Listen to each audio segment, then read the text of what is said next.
In today's video, I am going to teach you how to add Wix Favicon to website. A favicon is the small image that appears in a browser tab next to your website name. It helps your site look more polished and makes it easier for visitors to recognize your brand.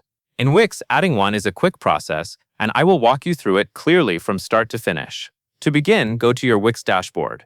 This is where you manage your website settings and important site details. Once you are inside the dashboard, look to the left-hand sidebar menu and click Settings. This section contains the main options for controlling how your website works and appears. After that, select Website Settings. When that page opens, scroll down until you find the Favicon section. This is the area where Wix lets you upload the icon that will appear in the browser tab for your site. Next, click Upload Image. You will then need to choose the image file you want to use from your device. Make sure the file is square, since favicons display best when the width and height are equal. Wix supports PNG and DICO files here, so either of those formats will work. If you want the cleanest result, use a simple image that is easy to recognize even at a very small size. Once you have selected your file, click Save.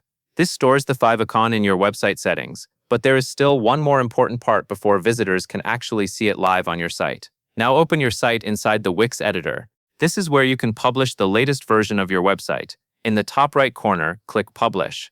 Publishing makes the favicon live so it can begin appearing in browser tabs for your website. If you do not see the new favicon right away, give it a little time. Sometimes browsers keep an older version cached, so the update may not appear instantly. Refreshing the page or checking in another browser can help confirm that the change has gone through. That is the full process. Go to your Wix dashboard, open Settings, choose Website Settings, scroll to the favicon section, upload a square, PNG or IICO image, save it, then publish your site in the Wix editor. That covers everything you need to know.